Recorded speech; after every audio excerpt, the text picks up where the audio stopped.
Welcome to the Mindset Game podcast. I'm very grateful to have two special guests with us today, Michelle Haggerty and Sudeshna Basu Roy. Michelle is the Chief Operating Officer and U.S. President of Prosci. And for those of you who are not yet familiar with Prosci, it is a global leader in change management solutions backed by more than 25 years of change management research and best practices. Through balancing operational excellence with the customer experience, Michelle helps companies optimize the benefits of change management and achieve their project outcomes. Prior to joining Prosci, she served a range of Fortune 500 and Fortune 100 companies across multiple industries and sectors. Our second guest, Sudeshna Basu Roy.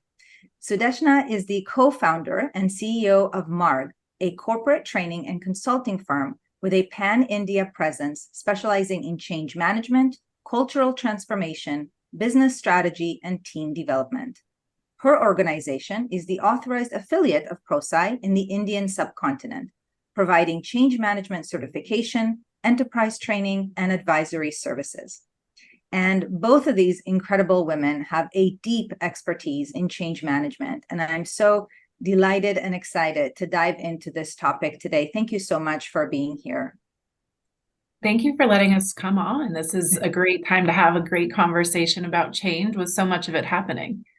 That's right. That's right. Thank you. And one of the things that is important during times of change is mindset. Of course, this is a podcast about mindset. And so I'm curious if we can dive right into kind of the concept of mindset during change. What do both of you see in your work working with hundreds of clients during times of change as some of the mindsets that people need to embrace to be successful and achieve the business outcomes? Yeah, it's a really great question because I think oftentimes we forget that a lot of the work we do as leaders, whether you're a CEO or an individual contributor within an organization, the decisions you make on a daily basis, the strategies you set for your organization, the solutions you bring to your client create change. And it might be small change, it might be massive change, but really coming with a mindset around change and being really mindful of what you're saying and what you're designing and what you're providing, and the other person or the other people on the other end of that and their experience, and how is it going to change the way they work, the way they think, the way that they lead. That mindset, I think, is often not present when we are brought in an organization. And so one of the things that I think is incredibly powerful, and we see, again, individual contributor to CEO, is just that intuitive understanding and appreciation for the person on the receiving end of whatever your work is, and how you really take them into consideration around change. And so we're seeing a lot of organizations put people at the center of their work and really understanding the importance of being a human-centered organization. That comes with empathy, that comes with being a little bit more strategic and intentional, and a ton of growth mindset when it comes to change. And we see leaders that have that from an intuitive perspective excel and do quite well. Others struggle and it takes a bit more time. But if you start with the mindset, the skill set can be developed for those that it's not as intuitive for. And Sudeshna, I know on the skill set side, you've got a lot of things that you've done to help people on the skill set side. Sure. And a little bit of the mindset, I think that saying is so good, right? That everybody likes change, but nobody likes changing. So when that rubber hits the road is the problem, all the problems, I think, surface. So in terms of the mindset, nowadays, even people we used to treat people the way we like to be treated, but during a change, you have to treat people they like to be treated. They would like to hear it in a particular way. They have to be brought along for sure during a change, and the expectation to be a part of a successful change and sustainable change is, I think, growing. So if the leaders during change put that first, make it very intentional, make it in a way palatable, as we say, as to whom you are, put the audience right, whom you are bringing in, then the mindset shift also becomes easier, that I have to do something. So leading from the front, and I am changing, showing that to others, and then, like, everything kind of falls in place, rather than expecting that things will happen. Then it kind of, you have to kind of make it happen as well, and make it as intentional. So nowadays, that's why we say that, don't make the change management as a set of activities. It has to be outcome driven. We have to focus on the outcome, and then the mindset becomes gets its focus as well, rather than, like, leave it. Anxiety is very, very, very, it's always not resistance, right? The anxiety part of it needs to be addressed. Great points. Absolutely agree. And I think one of the things that really helps that you've discussed is the other person understanding how they want to be treated, and hearing the unsaid is something that I recently heard someone describe the skill set and mindset around, is going and searching for the answers people feel really comfortable providing to your questions, and going and listening for what they're not comfortable saying, but crafting your communication, crafting your strategy, crafting your solution with that in mind. So yeah, absolutely agree. That shift to outcomes instead of activities is incredibly important from a mindset perspective. Yeah, and I think the way we approach it is, not like, build it. What do you need during it? Like asking that, like, yes, you would need to do the change we are asking you to do, but what do you need to do for that? Like, and I think everybody would need something more during a change, and be it like men or women, like irrespective of who they are, they would need something more during a change, and getting to know that may create that little difference, or those subtleties will be very, very different, I would say. Yeah. Mm-hmm. Thank you both. And I think it's so simple in some ways what you're sharing, right? It seems very intuitive to consider who is it that's being changed, if you will, by the change, and to listen, right? To have those conversations, to see what do they need, right? What support systems do they need? How can we make sure that they have the awareness to change, right? The desire, right? That they feel some ownership in the change, right? The knowledge, the abilities, and the reinforcement, which what I'm touching on is the ADKAR model out of Prosci, which is a very, very powerful tool.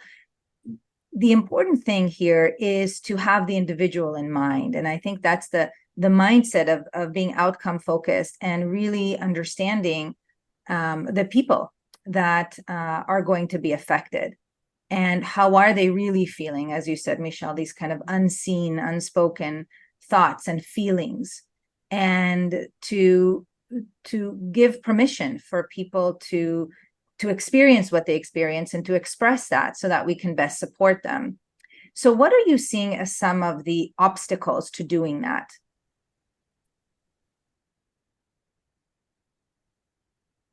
So one that I'll share that I think, if I were a listener, I'd be going, that seems great when I have 5 people to change, but what about when I have 5,000 people to change?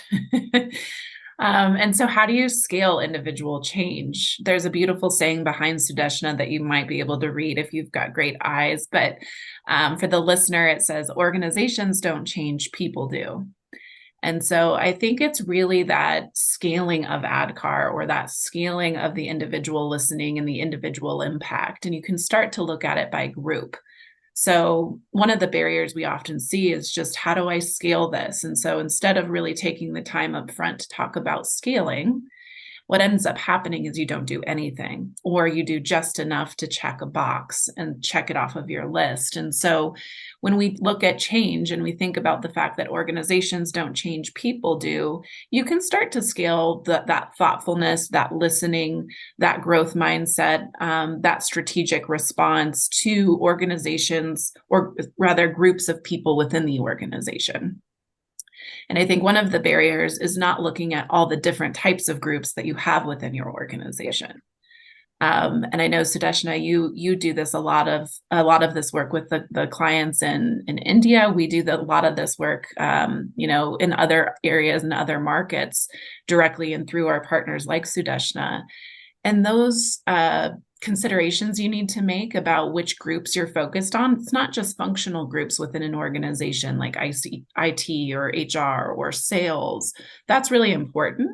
But even within that group, there might be generational differences. There might be gender differences. There might be working parent versus single individual elements that we all need to consider. And so I think the two things to summarize all of that is that change can happen at a group level when you've got 5,000 people to change, not just 5, but to be really mindful of how you segment out the impacted groups and the differences of the individuals even within those groups. Just being mindful again of that can really change the outcomes that you drive as a change leader.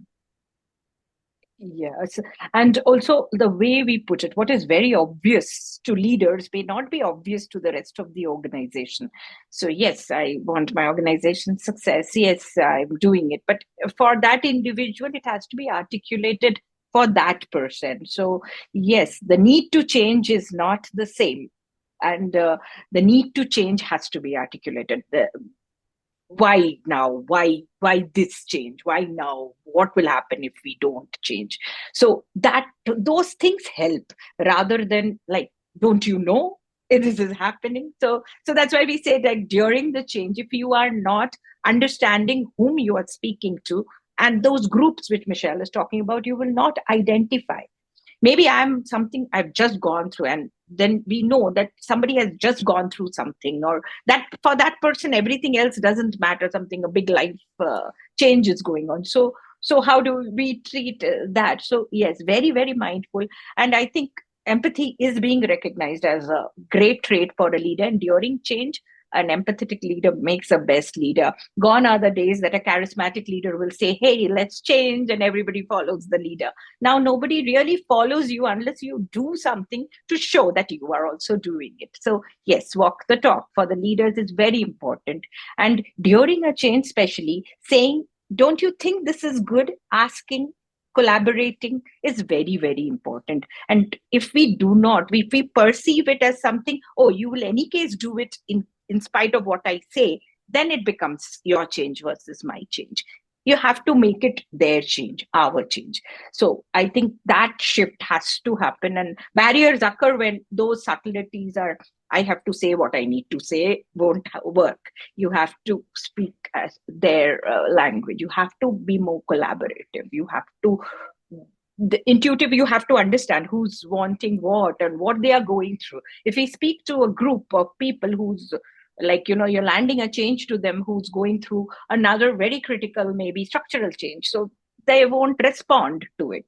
So I think, yes, leaders need to be, the qualities of the leaders during change, I think needs to be like a little up to that way, a little more aware. Leaders need to be first more aware to remove these barriers.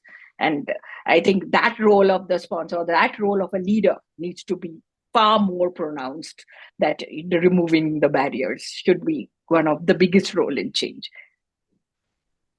Well, thank you both for sharing that, because I think that the idea of looking at change one individual at a time with their own mindsets, right? Every impacted employee has their own beliefs and mindsets, their own life situations, their own abilities and skills to be able to perform the change behaviors, to adapt to whatever the change is.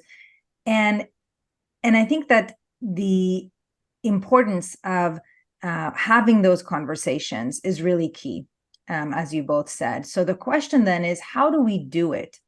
How do we do it? How do we assess what are some of these barriers, especially when sometimes people may not share the truth of how they're feeling for fear of being perceived as somebody who's not change ready or pro the change. And also the time issue. You've got many leaders that are overwhelmed. They may have many direct reports or many things on their plate. And the thought of having individual conversations to help people to express how they feel and what's happening with them might be just not doable in their perception. So how can you address some of those concerns? So I'm all about shortcuts. So I'm a working mother. I've got 3 children. Life is very, very full. And so even, when you're at an organization as a leader, whether, that you bring your whole self, and whether that's children and a family or high involvement in your community, a lot of people in the world today don't have extra time, or the extra time we do have, we fill. So where are those shortcuts? And one of them, I think, is leveraging the tools around you, and really making sure you know what are the resources out there. So a couple of things that Prosci provides: the research. So looking at the research to say, okay, I have an ERP implementation that's going out, and we're investing X amount of dollars. 90% of the people impacted are going to have to change the way that they work every single day. The leader can say, here are the impacted groups that we know that are coming, and working with someone to do that that's closer to the work and understands those impacted groups. But the tool and the hack here is research already done for you, right? So Prosci offers that. A lot of other organizations offer such valuable and rich insight into what's going on for that impacted group. Maybe you have a group of, Gen Z people within HR that are going to be impacted by the change. So what research is out there about the way that Gen Z wants to be communicated to? What research is out there about the way they experience change and how they want to be actively involved in that change? Prosci brings that, but a lot of other organizations do as well. And so I would say leverage the information and the tools around you. You don't have to do it all. And I think as change leaders, sometimes intuitively we pick up everything around us and try to carry it all the time.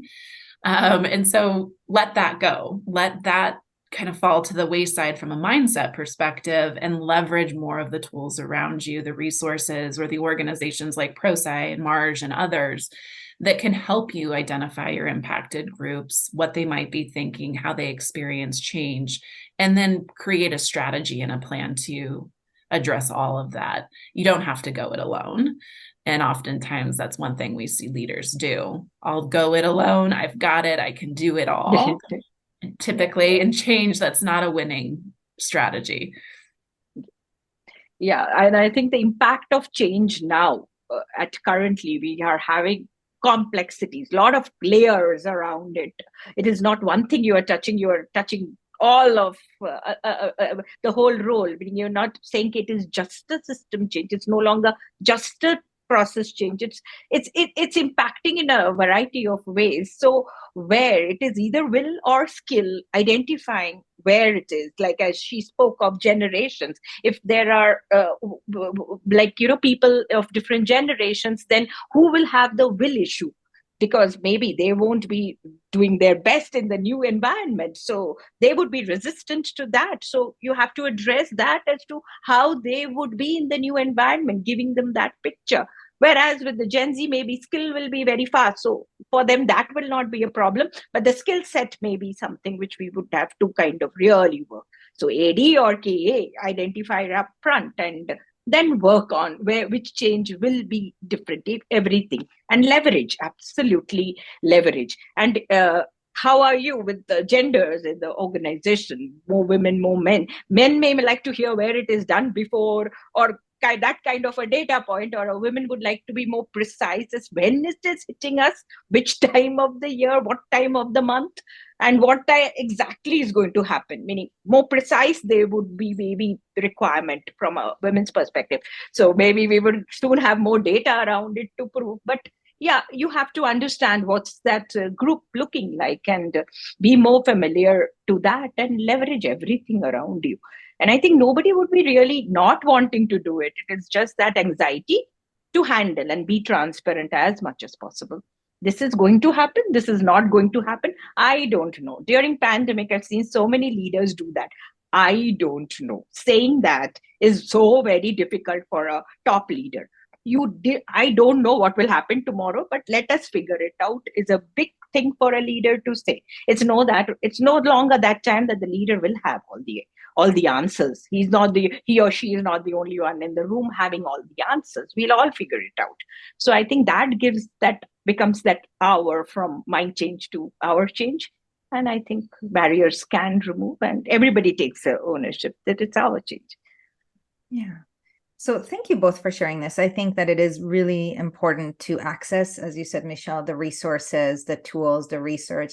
And, Sudeshna, I agree 100% that the perspective, the mindset of collaboration is really important. And so one of the things that I heard yesterday when I was actually facilitating a change management training for a group in California, a group of key executives, is that one of the female executives there shared that she often feels guilt because, there is so much pressure to handle things at work and also, of course, at home. And when she's not focused on one, she feels guilty about the other.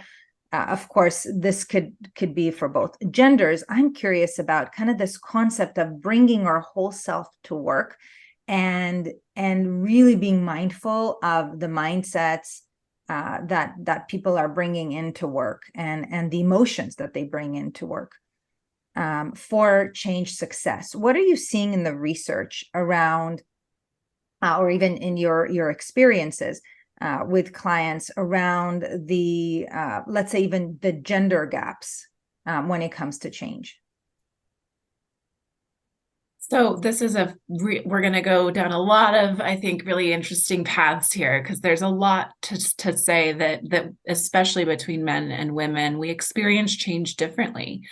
And that's not a bad thing, that it actually can be quite powerful if we understand the differences and speak to those differences and leverage the strengths of both. And so there's more and more research coming out about some of the strong superpowers that women bring during times of change: active listening, empathy, having growth mindset, some of the intuitive, more feminine qualities. And then there's a lot of strength that come from male counterparts as well, around being able to come in and say, okay, I see all of the points. I can make the decision on, what direction to go, whether it be more logic.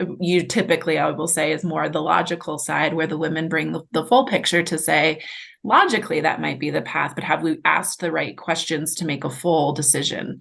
And so I think that partnership is incredibly powerful. And obviously, those are stereotypes and not applicable to every male or every female in the world, but there are male and feminine qualities that come out of every person.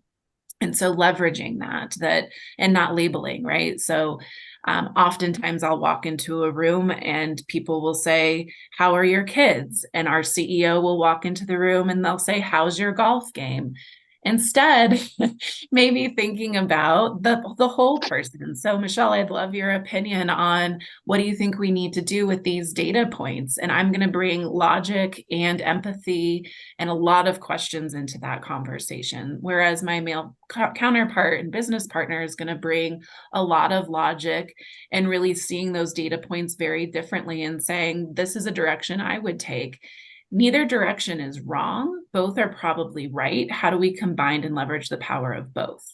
So I think that's really important when you consider bringing the whole person, not just what you assume they're going to say or assume about, who they are, but really listening and asking the questions and then getting both perspectives in every discussion or where possible to say, the best answer is both answers potentially. And how do we leverage that to our strength and knowing, what's someone's superpower, let's play to that as much as we possibly can. And where they're not as strong or where they don't have as much experience, let's continue to invest and grow those capabilities, those mindsets and those skills with someone else that brings those superpowers. So I think change is done very, very well when leaders lock arms and come in it together and really bring a whole perspective from every angle rather than, she's probably really good at this change because she has this set of experience. He's probably really good at that change because he has a different set of experiences.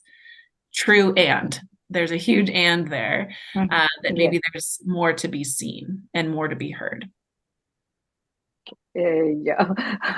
So, what she mentioned in my part of the world, like whenever a person is speaking to me for the first time over phone, will still say Mr. Roy, because it's the CEO. So I'm like, my voice, you heard my voice, right? So, like, I'm still like, they'll say 3 times, sir, sir, sir, before, yeah, oh, she's the CEO also. So, yeah, there are those things which do happen.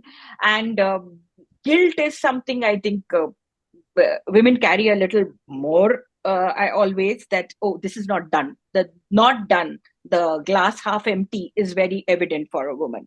So whereas I feel men talking more about the glass half full. So I think both can come together. We can see what is not there, and they can see what is there, and bring it, and make it work very beautifully. Um, Women, at the end of the day, like, I would say, you don't have to prove yourself. You don't have to tell your family how much you love them, or you don't have to tell the workplace, hey, how much I want to do. Yeah, I'm going away. I couldn't do this. Oh, I'm missing this meeting. I mean that picture around of that super woman you are is kind of, I think, very much hyper. It is, people have hyped it so much, and ads have hyped it too much, that you need to be a superwoman to do a lot of things. And I feel that's not necessary. Just be yourself. But what we bring as a person to the table is very important. So in Marg, when we work, when we see the things which we do, we were relooking at our policies. It's more, the needs are more human needs. It is the parent need. You need to be a parent one day. You need to be a daughter or a son one day. So the needs are more human than, oh, she's a girl or she's a guy, and that's why they are having that need. So the needs in the organization, if you would like to make that inclusive workplace which you talk about, needs to be in a way that everybody is kind of, at had that level playing field. So just that women need to be less guilty, less defensive, less, I would say, be apologetic for anything. In the same way, men need to understand also that why is that needed? Why is that a women leadership program needed in an organization? So there are things which are also newly coming, which is also hitting them, but you can't also treat that as a very obvious thing. We both are of the same level. Why is she going to a training program? Why am I not? So you need to explain it to that man also. The unequal level playing field has never been there. So this is being done for what? So each needs to know that. So I think nobody has a bad intent of doing something. Anybody has a bad intention, but it I think comes in unless, if it is not explained properly. So yes, as Michelle said, that the best of both can be brought in, and at the end of the day, it is the the leaders make. There are certain things which may be the feminine qualities which we can say, like, of solving problems, resolving conflicts, collaboration is very natural with women, and during change that can be extremely leveraged. And as men will say, data, yeah, bringing in more data points to show that. So it's not, I'm not stereotyping that women doesn't have or men now do have, but yeah, if you can make them work together, nothing like that.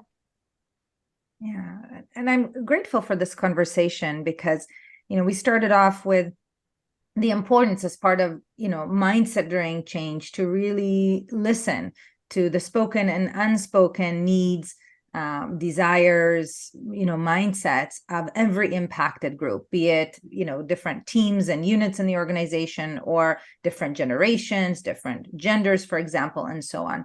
And as part of that, is that mindset of the and. It's not either or, right? As I said, it's and. It's not looking at, let's say, one side to the neglect of the other, if you will.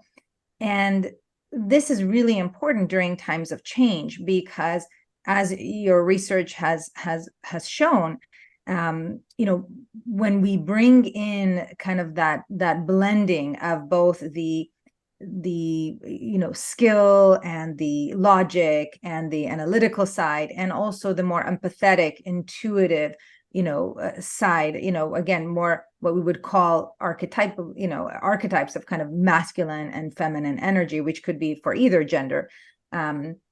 is really important during times of change. Because we need both. It's just like, we have two hemispheres in our brain, right? We've got the left, which is, more, the left thinking, which is more logical, and of course the right, which is more present and intuitive, and so I'm curious, kind of, as we look now more at generational gaps for a moment. So we looked a little bit at gender. Let's focus on generational gaps a little bit. Michelle, you brought up an example, for example, of Gen Zs. What are you seeing in the research around generational gaps during times of change and the mindsets that leaders can embrace in order to make things easier for everyone? So the model that you talked about, ADKAR, awareness, desire, knowledge, ability, reinforcement. I think as you're leading a change, having that awareness on the why messaging. So oftentimes a mistake is made that it's the change is happening. That would mean not taking into consideration impacted groups. That would also mean not taking into consideration generational differences. So the why a change is happening, we see in our research, is incredibly important to millennials and younger generations. Why are we doing this? Convince me you've considered all the options. Show me you've considered all the options and that this is the best one. Even if it's not the best for me, especially if it's not the best for me, tell me why we're doing this. And so that's really, I think, a significant difference. I think another thing that's incredibly important is that desire element. So why would I choose to engage in this change is very different for generations, and understanding what generations you're impacting through your change and the levers you would pull to help them make that choice. Also realizing that at the end of the day, you're running a business and they're either going to choose to or not, but knowing who's choosing to and leveraging them in your communication and in your strategy to say, across generations, so older generations to younger generations, who's in this with us and how can we get their insights to build up a coalition through their generations and others being impacted. The last thing I would say is that I think we all kind of go through recency bias and just what generation we represent as well. Mm-hmm. The reality is millennials are now the larger part of organizations, but a lot of people don't realize that or don't accept that, right? That they're still so young, and millennials are up to 40 years old. So they're very present in the business world. So really understanding them, because realistically, they're probably the majority of the people you're impacting at this point.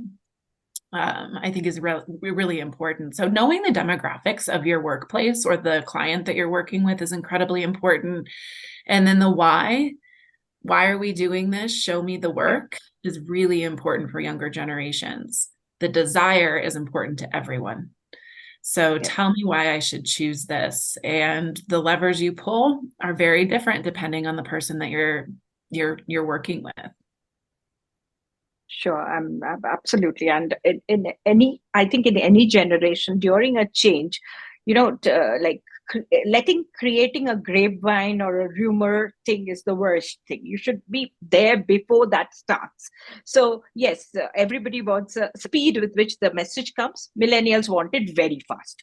I can get it in Instagram, gives me the first photo, I came out and the photo is there. Why do you take 2 days to draft a mail? So you have to understand that you could give something on Slack or give something should come before they start saying, hey, why is there a delay? Because their delay and our delay may have a different meaning. So you don't let that happen. So now it has to be on the face. Communication has to be faster.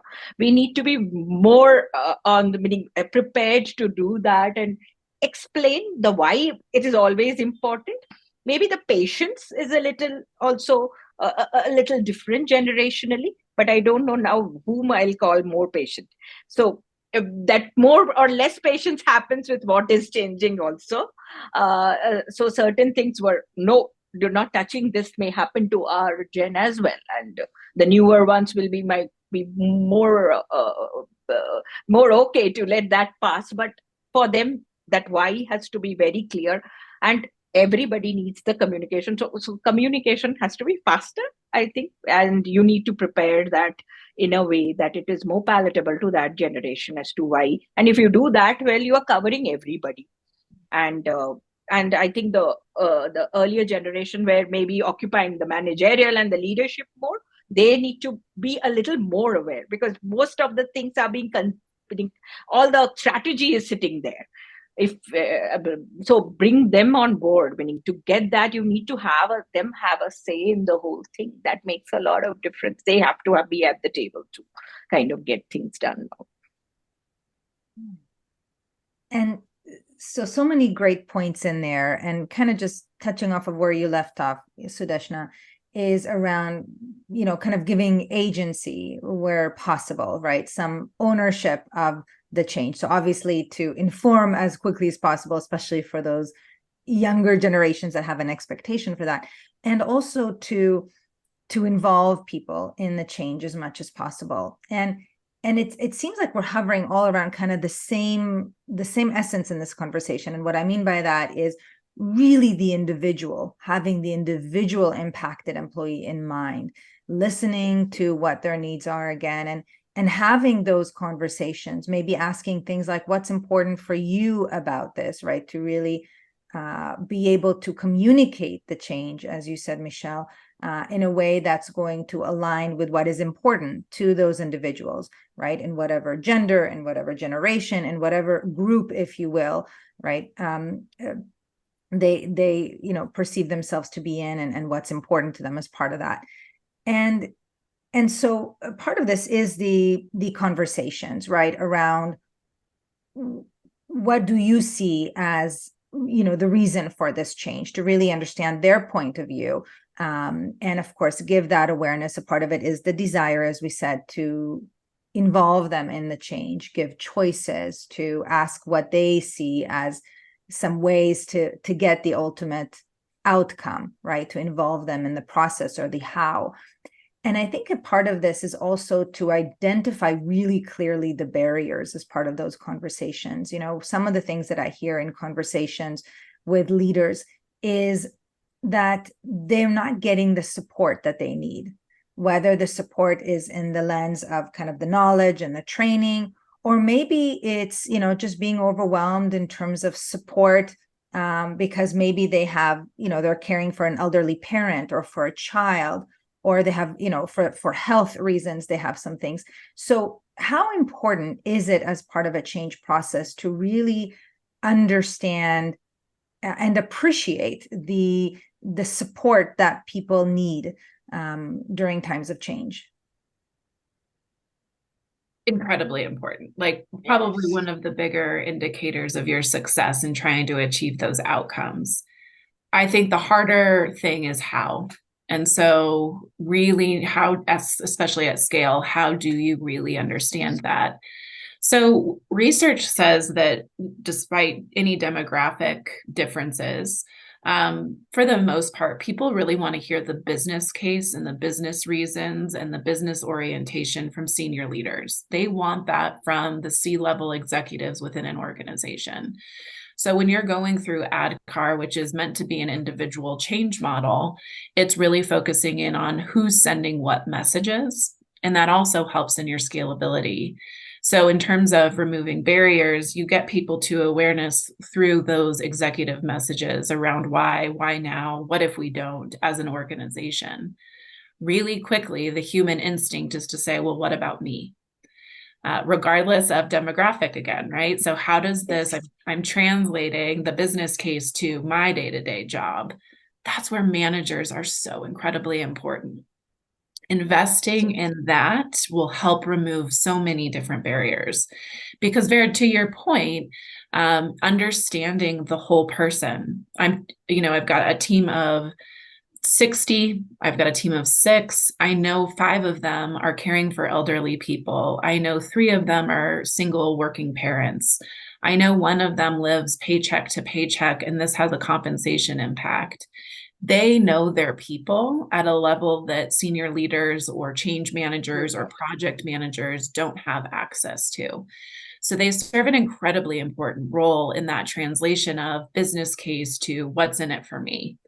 at the employee level. And they are incredibly important in terms of serving as a liaison back to the project team, back to the business, whoever that may be, to say, this is the impact we're seeing. Here are the barriers I'm seeing. Here are the resources we need in order to get through those barriers. And resources don't always mean money or always need additional headcount. It could be a wide variety of things, but understanding who people want to hear from on what topics, and then that leveraging of middle managers is what we've seen through research and through practice, really how you unlock those barriers, regardless of what those might be, professional and personal. I cannot agree more. Managers for us, like that way, definitely. But again, how you interpret the research. I have seen sometimes the change agents or the change leaders treat them as the resistance, treat managers as resistance, and that will just doom the whole thing. Yes, research shows they pose a resistance, but you have to make them your limbs. They are the closest. As Michelle said, nobody would know the people more than their own managers. So you have to give that, empower them during a change to make the things flexible for their people to get that more accepted. So how much of that authentic of themselves they can bring into the manager. So very important for us to treat them as employees, get their buy-in, and before they say, hey, go and change your teams, you are there in for this, you support this, you are fine, you are doing well, and the leader should know that what is he going through or she going through that time. So the leaders need to be managers first and make that happen, and then the managers are given that a little more. Don't treat them as resistance, but treat them as your limbs during the whole thing. And if the managers were once brought in and give them that extra space, I think ADKAR has that amazing space where you can say that space from D, K, and A, we can make it a little more flexible, where managers are, as you're saying, during a closing, don't give it to this team. During this thing, this is going through a rough patch. Let them; they will come on board. I guarantee a little later. All those things you can kind of do, and this person has to get a new role before the thing changes. So he or she has that information, use it to the maximum, and we can get a lot of barriers removed. Sudeshna, I think you hit on something at the end there that's so important as well, that you've actually got to get them at least to, through awareness and desire, before you ask them to get their teams done. For that, it's more important. Like we say, if the manager sometimes is saying yes, still the individual contributor may not do it. But if the manager says no, the individual contributor will never do it. So, that way, the manager has to be a yes for teams to go through. And this is, again, such an important point, because the mindset of all of those managers, all of those leaders across the board that are influencing others as part of the change is so important. If they don't have the awareness of, again, the change, why now, what's going to happen if we don't, all of that, or some aspect of desire to change, some sense of ownership, choice, agency, and so on, then they're more likely, I would imagine, to radiate doubt, or to, have some kind of lower energy around it, if you will, right? If they don't believe that it's possible or that it's a good thing for them personally, they may consciously or unconsciously, in their words, in their body language, their tone of voice, they may lead people to have concerns about the change or to doubt it.